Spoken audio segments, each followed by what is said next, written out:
And welcome back again, ladies and gentlemen, to another exciting episode of the Lost Podcast of Titan, a father and son journey through the sci-fi series that unite our generations. And I am the son. My name is Jeremiah, and this is my father. His name is Michael. Sometimes it's not. Sometimes it's, help, You, help, you help or say something, you moron, or bleeding red all over my writing assignments. oh, you're gonna ride me on that forever. Actually, no. To be quite honest, I'm like one of the few people in my circle that actually knows how to write anything, full stop, period. Like most of the writing assignments my wife did for college has her name on them, yes. But I was the one that was helping her out a lot. Oh, so good. What, you didn't feel particularly nasty and forwarded them to me? I thought I did that once. Didn't I do that once? I can't remember. It's been a It while. must have been a long time. But anyway, this is not English 101, ladies and gentlemen. If you want to send me your English assignments, you can email that to lostpodcastattititan@gmail.com. I will mark it to hell and back, but you'll probably get an A from your professor. Just, wink, wink, nudge, nudge, tell the podcast to your friends. Before we get into the episode discussion today, What do we do? sometime back we had discussed in a podcast the apparent lack of science fiction oriented soap operas.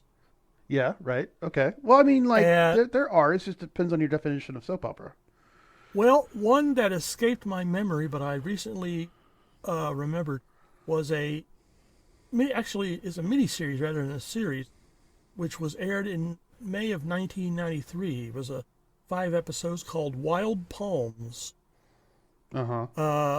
Oliver Stone was one of the producers. And I'm out. It it dealt with politically motivated abuse of both mass media and virtual reality, and had a subplot where one of the less morally anchored characters was trying to experiment with uploading his mind into a machine.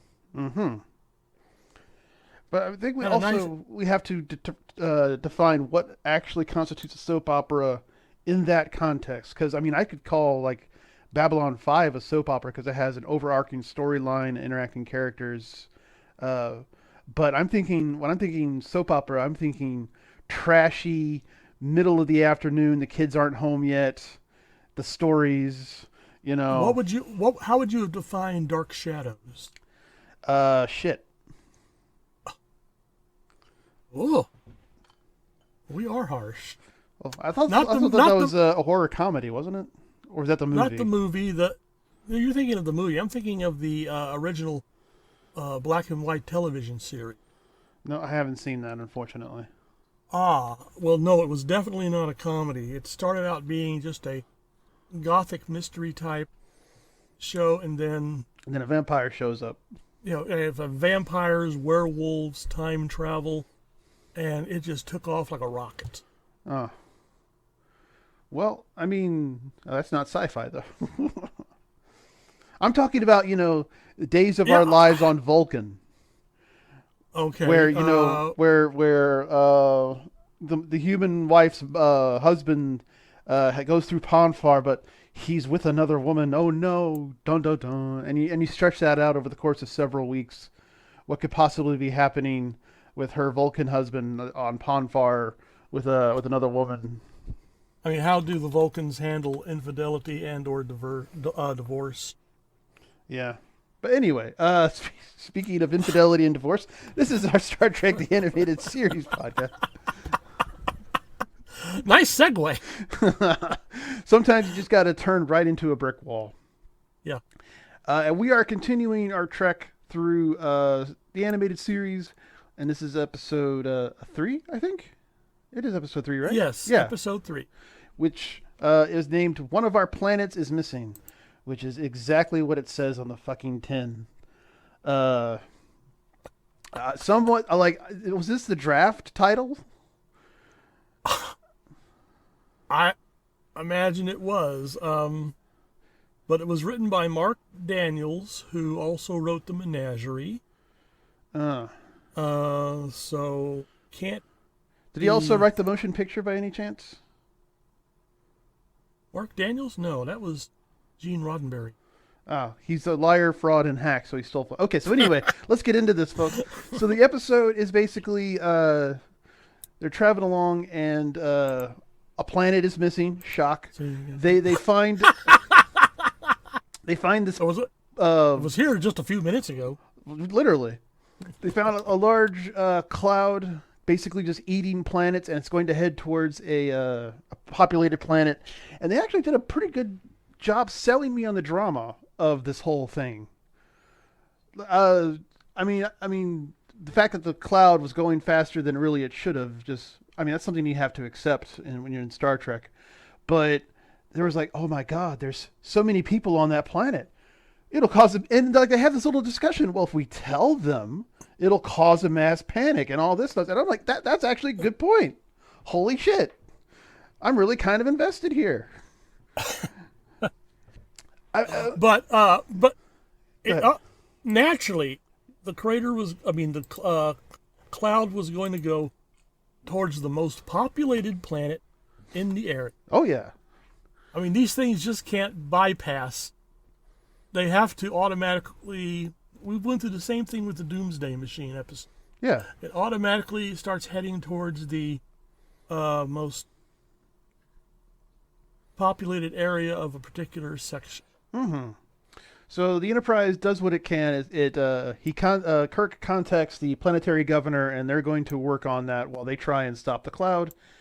And they get into the inside of the cloud, and very obviously, maybe not for kids, but very obviously, it looks like this thing is alive. Uh, they have shields and engines at full power, and is draining them. They have to. The whole cloud is basically antimatter, I think. And or was it just Yeah, the cilia thing? it was just the digestive portions of the cloud. Yeah, so the digestive portions of the cloud are antimatter, so they have to maneuver very carefully, going through the digestive tract. They're almost out of power. They manage to snatch a bit of the antimatter to basically jumpstart their engines. But during the course of all of this, they come to the realization that the cloud is not only alive, but is also conscious. So Spock does a come to Jesus evangelical hand pose in the air, swaying back and forth, feeling the Holy Spirit go through him as he's talking to the cloud, and convinces it to avoid the planet, and the day is saved. Episode over, roll credits. The thing is, isn't this also the original series episode, The Immunity Syndrome? With a cloud? The giant. You're thinking of the giant cell, Yeah. It's and it was not quite. It was going to. The cell was going to start reproducing, right. making a superorganism that would have. Consumed the galaxy. Yeah. Uh-huh. And also, isn't this also the motion picture? Yes. A cloud that absorbs everything in its path? Scratch out, intelligent cloud, put in force field around the V'ger probe. Right. I mean, I'm sorry, but Gene Roddenberry is a liar, hack, and a fraud. This is just he steals everything, including the Constitution. But what do you think of the episode? Dull, dull, dull. Really? Dull. Really? Yes. Oh my Yes. God. Oh Yes. my God. Okay, I liked it. Okay. I was annoyed by the blatant thievery of one Gene Roddenberry, the thief Gene Roddenberry. I'll go to his tombstone and chisel that in. But I mean, I'm really digging these half-hour formats. These really, fuck this. We can't talk about we can't waste any time. Let's get right into it. Well, my problem. This is weird. Yeah, I know. Did we stumble onto that machine from Turnabout Intruder, which switches them? Switches to mine. Oh God. Oh Lord. You're now in my body, and I'm now in yours. Oh, there's a Which, Star Trek episode right there where like a hero father who's dying switches body with his son who hasn't really achieved anything, and all of a sudden now he has youth and vigor and the chance to do great things again, and his son is now decrepit and dying, and that's an episode right there. that's been done so many. It's already been done in the Next Generation. What was the episode? I think it's called the Schizoid Man. Some decrepit, dying scientist manages to transfer his consciousness into Data's body. Oh no, I was thinking father and son dynamic. Oh, father and son dynamic. Okay. Yeah. Like living into your father's shadow, not basically living up to the example set, and basically being cast aside. Well, if you're not going to use your life to reach even a small portion of my greatness, then I'll take over your life and use it far better than you ever could. That sort of thing. Well, so much for Father's Day cards in the future. Well, I mean, it's not you. You have Well, to achieve no, greatness first. Right. Much appreciated. Hey, wait, we're on a podcast. Come on, this is great. Okay. Well, my problem. Yes. What's your problem? Yes. Go ahead. One of our planets is missing can be summed up in 2 words: Fred Hoyle. Who the fuck is Fred Boyle? Fred Hoyle, was a well-known British astrophysicist who was also a science fiction author. In 1957, he wrote a novel, The Black Cloud, about a large gaseous cloud which enters our solar system and parks itself between the Earth and the Sun, therefore blocking off the Sun's light and heat and threatening all life on Earth. And further observations may reveal that the cloud is actually intelligent, and communication is established saying, look, could you kind of just move on, please? You're killing us here. Or just move into a different orbital plane. Something like that, yeah. And maybe if I hadn't read that novel, I'd feel kinder about One of Our Planets is Missing. But I had read The Black Cloud, which was infinitely superior to the Mark Daniels story.